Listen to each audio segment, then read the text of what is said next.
Joining me now on set to discuss all of the big stories in politics is NBC News chief political analyst, Todd. Chuck, thanks for being here. Absolutely. So let's start off by talking about Michigan. You could argue there are warning signs for both parties in Michigan, but let's talk about Democrats, because I think that's kind of where most of the focus has been.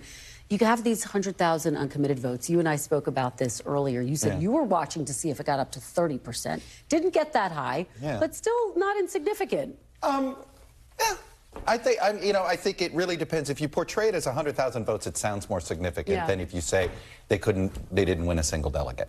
Yeah. Right. It didn't make threshold of 15%. Right. So it really, I think a lot of it has to do with, it's like, I don't want to take anything away from the activists and their passion on what the message that they wanted to send.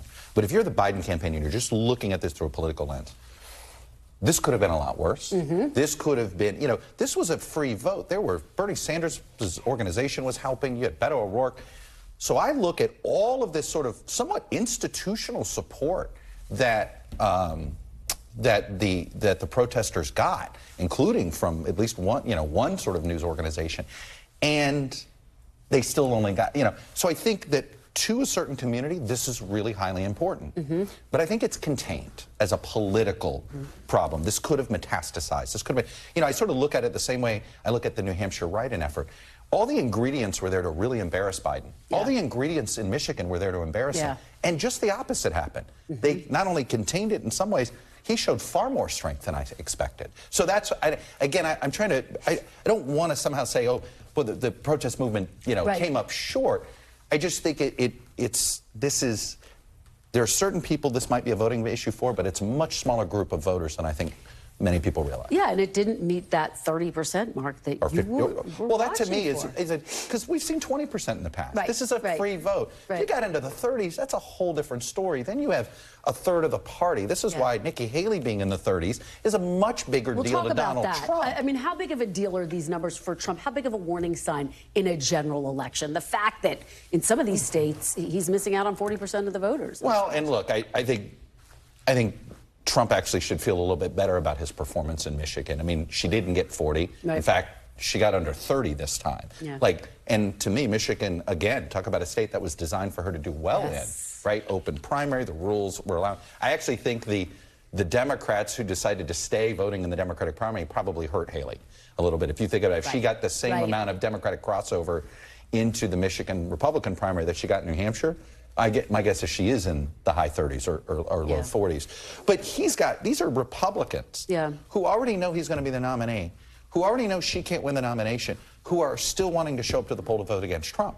And once you vote against Trump once, it's easy to keep voting against him.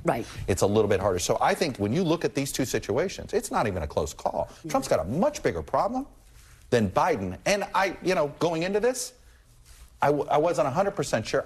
My gut was that this wasn't going to be what some people thought it was on the left, and it turned out to be what I thought it would be. Yeah. One of your obsessions, my obsessions, what's going to happen with a third-party candidate. You have a great column out. I'm going to read a little bit of it. You're basically saying the wind has come out of the sails for a third-party candidate. You write, the debate over abortion access is something that's always been debated within the frame of the two parties. If abortion is the issue for a large chunk of swing voters, then they aren't going to be interested in a third party's compromise position, no matter what that position is. If abortion is a voting issue for someone, they'll have a definitive position on which party they want making reproductive health laws and appointing judges. The case for a third-party alternative for this election cycle is over. There's just not a market for it, given the current issue terrain. And I'll add one more note. You have big names like Joe Manchin and Larry Hogan who are out of the mix. So there's not really a candidate for No, there's not. And I go back to, one of the whole pitches of No Labels is, hey, we want to sort of like turn the temperature down and find some middle ground. Right now in abortion, you're either for access or you want to restrict access. We're not in a debate about weeks right now. That isn't the conversation.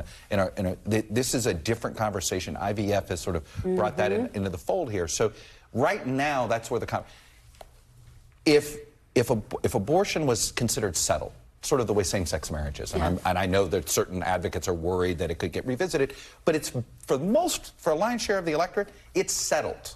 So, okay, that wouldn't be, a concern of it. Can you imagine No Label's trying to come up with a ticket that one is for access to abortion and one is against access to abortion. It just doesn't, there is no scenario to me that this makes any sense if abortion is as urgent of an issue as it is, and it is. And just to put a fine point on it, if we weren't in a post-Roe world, there could potentially still be a lane for a third party. I completely agree, but I really think that abortion, because the voters know, hey, this is the jersey color matters here, and who appoints these judges, who makes these laws. This is one of those, the voters are pretty educated here, and I think they know that the third party actually distracts from this specific issue. Yeah, well, it will be fascinating to watch. Chuck, right. Thank you. Thanks, Read Chuck's column. It is a great one. Thanks for watching. Stay updated about breaking news and top stories on the NBC News app or follow us on social media.